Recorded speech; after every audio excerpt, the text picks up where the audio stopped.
એટલે ગીતાજી તો રહે જ, એમાં કોઈ એટલે કોઈ શંકા નથી. તો જશોદા રાની કૃષ્ણ ભગવાન માટે માખણ પોતાની જાતે બનાવતા.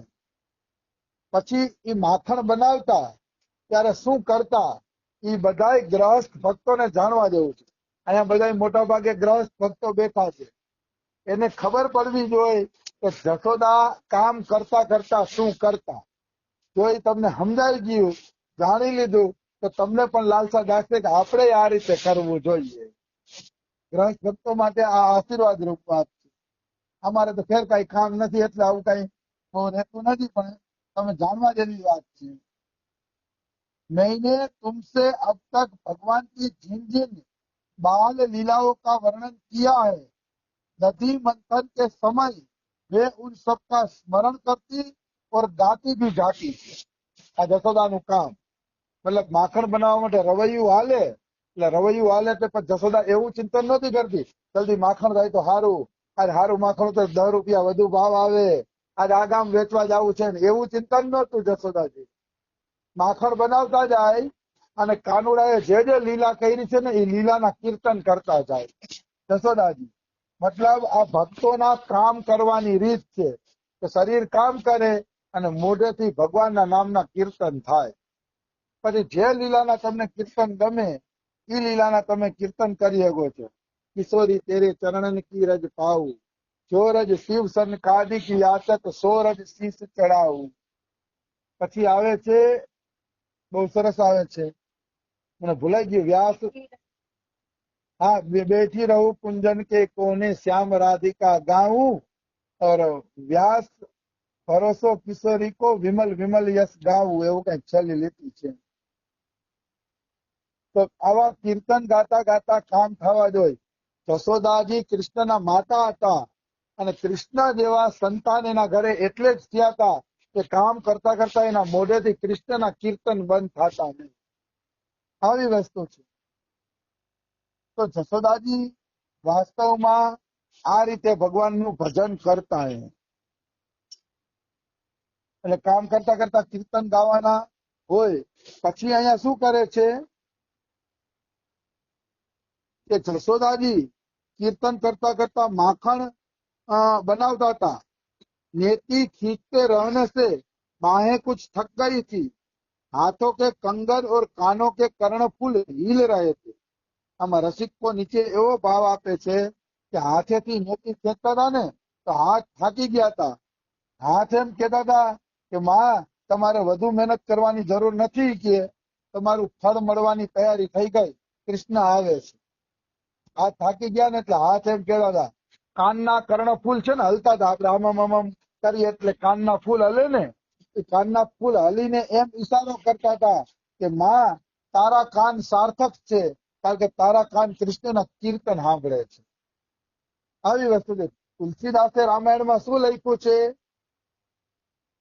તુલસીદાસે લખ્યું છે, જેના કાન ભગવાનની કથા સાંભળતા નથી એ કાન હરપને રેવાના દર છે.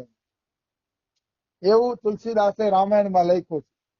અને તુલસીદાસે લખ્યું છે, જીહ સો દાદુર જીહ સમાના, જો નહીં કરે હરિગુણ ગાના. જે જીભ ભગવાનના ગુણગાન ગાતી નથી એ જીભ છે ને દેડકાની જીભ છે. દેડકો છે ને ટર ટર ટર ટર ટર કરતો હોય તો આપણે એમ થાય બંધ થાય તો સારું. એમ છે ને, જે જીભ ભગવાનના ગુણગાન ગાતી નથી ને એ દેડકાના જીભ જેવી છે. હવે તમને હું એક એક્ઝામ્પલ આપું કે આપણે એમ થાય કે સંસારી માણસો તો પાનના ગલે ગપ્પા મારતા હોય છે, એને ખબર નથી પડતી કે આ જીભ દેડકાની જીભ છે. એમ એને નહીં ખબર પડતી હોય, પણ એને નહીં ખબર પડે.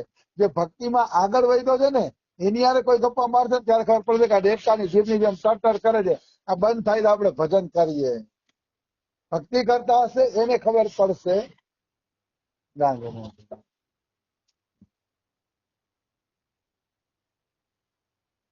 એટલે તુલસીદાસે લખ્યું ને એ તુલસીદાસની જેમ કોઈ ભક્તિ કરે ને ત્યારે જ એને ખબર પડે છે, ત્યાં સુધી ખબર પડતી નથી. આવી વસ્તુ છે.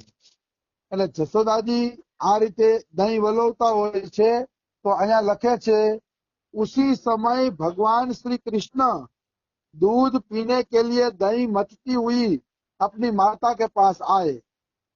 उन्होंने अपनी माता के हृदय में प्रेम और आनंद को बढ़ाते हुए दही की मथानी पकड़ ली तथा उन्हें मथने से रोक दिया।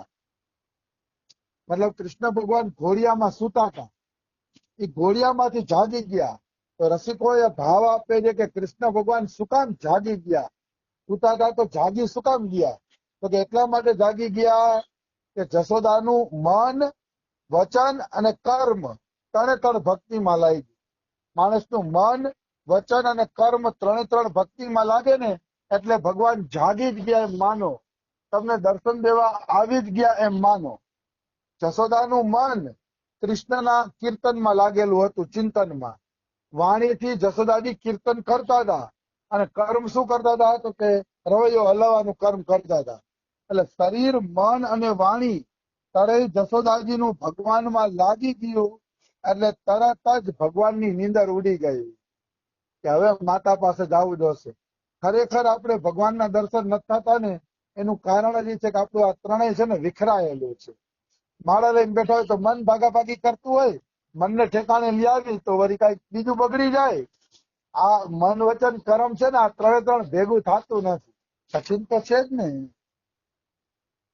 અમે નાના હતા ને ત્યારે તાળું આવતું કે 3 આંકડા ભેગા થાય ને ત્યારે તાળું ખુલે, એવું તાળું આવતું. એ મન, વચન અને કર્મ તમે એક થાય ને ત્યારે ભગવાનના દર્શનનું તાળું ખુલે. ત્યાં સુધી એ તાળું ખુલતું નથી. તો જશોદાજીનું મન, વચન, કર્મ અત્યારે એક થઈ ગયું હતું એટલે દર્શનનું તાળું ખુલી ગયું એટલે સામેથી કાનુડો આવી ગયો અને જશોદાજીને આનંદ દેવા માટે મથાનીનું દોરડું પકડી લીધું. માં મારે દૂધ પીવું છે, માં મારે દૂધ પીવું છે એમ કરીને ઓલું મથાનીનું દોરડું પકડી લીધું. મતલબ વલોવા નતા દેતા જશોદાજીને, મને દૂધ પીવડાવો, મને દૂધ પીવડાવો. એ રીતે લાલાએ હાથ પકડી લીધી. જશોદાજી એમ ઈચ્છતા હતા કે થોડુંક માખણ બનાવી લઉં. એમાં લાલાનો ભાવ હતો કે લાલા માટે માખણ બનાવી લઉં. પણ કાનુડાએ શું કર્યું? શ્રી કૃષ્ણ માતા યશોદા કી ગોદ में ચડ ગયે. ત્યારે જશોદાએ વલોવાનું ચાલુ રાખ્યું, ધ્યાન ન દીધું તો કૃષ્ણ ખોળામાં ચડી ગયા. ખોળામાં ચડીને એમ કહે છે કે માં મને તમે દૂધ પીવડાવો, મને ભૂખ લાગી છે. જશોદાને કૃષ્ણ ઉપર વાત્સલ્ય આવે છે. જશોદાજી કૃષ્ણને दूध पीवड़ावा मंडे छे। इतने में ही दूसरी ओर अंगीठी पर रखे हुए दूध में उफान आया। उसे देखकर यशोदा जी उन्हें आतुर पी छोड़कर जल्दी से दूध उतारने के लिए चली गई। मतलब मैं कीधुं तो ने 1000 गायનું પીધેલું दूध, पद्मगंधा गायનું दूध છે ને એ ચૂલામાં ગરમ થતું કાનુડા માટે, તો એ દૂધમાં ઉફાણો આવ્યો. ઉફાણો આવ્યો ને એટલે જશોદાએ લાલાને ધવડાવતા ધવડાવતા નીચે મૂકી દીધા અને જ્યાં ઉફાણો આવતો હતો ને તપેલું ઉતારવા ગયા. તો અહીંયા સાધકો ઘણા બધા ભાવ આપે છે. પેલા તો એ ભાવ આપે છે કે દૂધમાં ઉફાણો શું કામ આવ્યો? તો કે દૂધમાં ઉફાણો એટલા માટે આવ્યો કે દૂધને એમ થયું કે જો માનું ધાવણ ધાવીને જ કૃષ્ણની ભૂખ મરી જતી હોય અને કૃષ્ણ અમને ન પીવે તો અમારું મરી જવું બહેતર છે. એટલે દૂધને એમ થયું કે અમે ઉભરાય અને અગ્નિમાં પડીને મરી જાય, કારણ કે કાનુડો જો આજે અમને ન પીવે તો મરી જવું બહેતર છે. આ ભક્તિના દિવ્ય સિદ્ધાંતો છે. મતલબ તમારી કોઈ પણ વસ્તુ, તમારું શરીર, તન, મન, ધન, કોઈ પણ વસ્તુ કૃષ્ણની સેવામાં ન લાગ્યું તો એ નકામું છે. તન, મન, ધન, કોઈ પણ વસ્તુ ભગવાન, આ દૂધ એટલે ઉભરાઈ ગયું કે દૂધને એમ થયું કે આજે માતાનું ધાવણ ધાવી લેશે તો આજે અમારું દૂધ કાનુડો પીવાનો નથી, તો કે તો આપણે આત્મહત્યા કરી લઈ, કારણ કે કાનુડાની સેવામાં ન લાગીએ તો જીવવું નથી. એટલે દૂધમાં ઉફાણો આવ્યો કે આપણે મરી જવું છે. ભક્તો આવો ભાવ આપે છે તો એમાં કોઈ શંકા નથી. રાણી રત્નાવતી કહે છે ને કે આ ક્યાં અંગમાં રાણી શબ્દ લખેલું છે તો એ અંગને કાપી નાખે.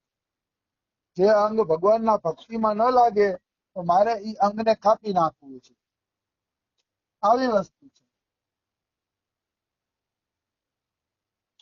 તો જશોદાજી કૃષ્ણને ધવડાવતા ધવડાવતા મૂકી અને દૂધ ઉતારવા ગયા તો એનો શું ભાવ છે? શું જશોદાજીને દૂધનો લોભ છે? 9 લાખ ગાયો જેના ઘરે હોય એને કઈ ચૂલામાં ઉફણતા દૂધનો લોભ ન હોય. સમજાણું? એટલા દૂધનો શું લોભ હોય એને, જેના ઘરે 9 લાખ ગાયો હોય એને? પણ જશોદાનો ભાવ કૃષ્ણના સુખનો હતો. જશોદાનો ભાવ એવો હતો કે મારો લાલો છે ને એ મારું દૂધ તો રોજ પીવે જ છે, પણ પદ્મગંધા ગાયનું દૂધ તો 1000 ગાયોને પીવડાવીને તૈયાર કર્યું હોય, એટલે એનું દૂધ મારો લાલો પીવે તો વધુ શક્તિ આવે. એટલે જશોદાજી પદ્મગંધા ગાયનું દૂધ ઉતારવા માટે જાય છે. એમાં લાલાનો જ ભાવ હતો કે મારો લાલો આવું સારું અને તાજું દૂધ પીવે. બાકી જશોદાને દૂધનો લોભ હતો નહીં. કારણ કે તમે ઓલો દોહીની કુંડ જોયો ને બરસાનામાં રમેશ બાબાની ગૌશાળા જાય ત્યારે દોહીની કુંડ આવે છે. એમ કે નંદ બાબાની એની ગાયો દોવાતી ને તો દૂધ એટલું ઢોરાતું કે એની ગટર દોહીની કુંડમાં જતી તો દોહીની કુંડ આખો ભરાઈ જતો.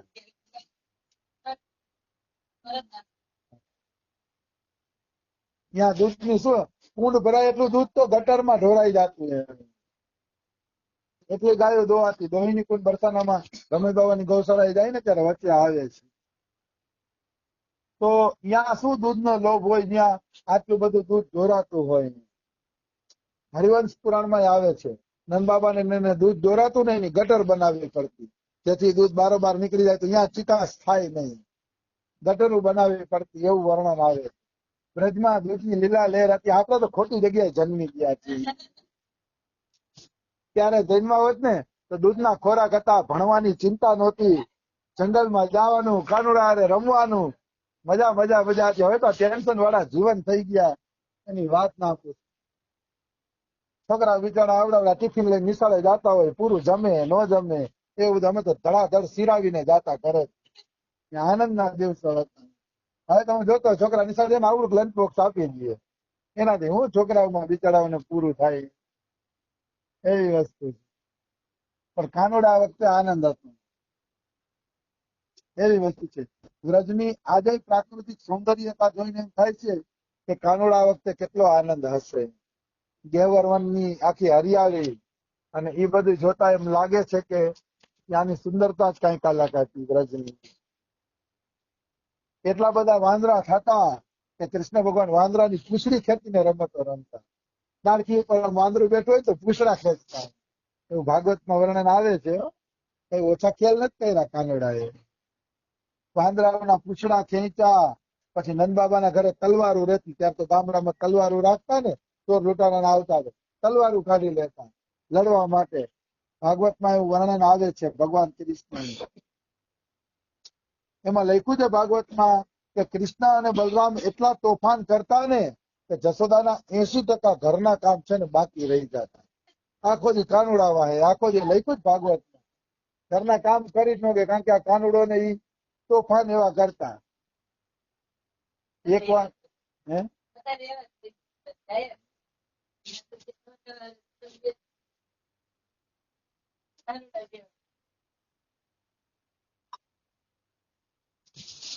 અહીંયા ખબર ન પડે, પણ બારે રમતા હોય હંતાઈને જોવું તો ખબર પડે કે આમાં કાનુડા જેવા કેટલા છે. અત્યારે તો મને ખબર ન પડે ને કે આમાં કોણ કાનુડા જેવા છે.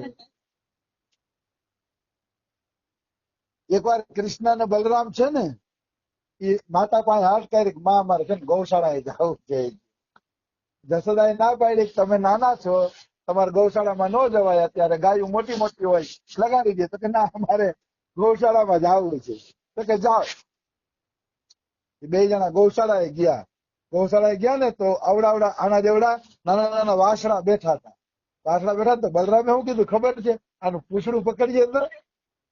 બલરામ આનું પૂછડું, એને ખબર નથી કે આવડા છે તો તાકાતવાર હોય, જનાવર આપણા કરતા તાકાતવારું હોય, નાના છોકરા કરતા. તો આનું પૂછડું પકડીએ તો એ કે હાલે પૂછડું પકડીએ. શું થાય છે? પૂછડું પકડ્યું ને તો ભડકી ગયા, પણ ભડકીને ભાગ્યા ને ત્યાં ઢવડાતા જાય. તો મૂકે નહીં, આમ પકડી રાખે.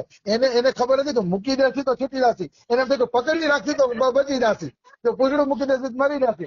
તો પૂછડું ઓલું જોરદાર મારી લીલાય છે ફોટા સહિત. તો પૂછડું પકડી રાખ્યું ને તો ઢવડાતા જાય. ગોપીઓ ઘરના કામ છોડીને બહાર નીકળે જોવા માટે, એટલે આ નંદના છોકરા ઢવડાતા જાય ગલીએ. હા, અરે કાદવમાં રહીમાં, ધૂળમાં રહીમાં, ઢસડાણા, કોણ જાણે કેવી લીલા કરી. એને દેખાડી દીધું કે હું અનંત કોટી બ્રહ્માંડ નાયક હોઉં તોય ભલે મોટાઈમાં સુખ નથી, સુખ તો વ્રજમાં આવ્યું ત્યારે મળ્યું.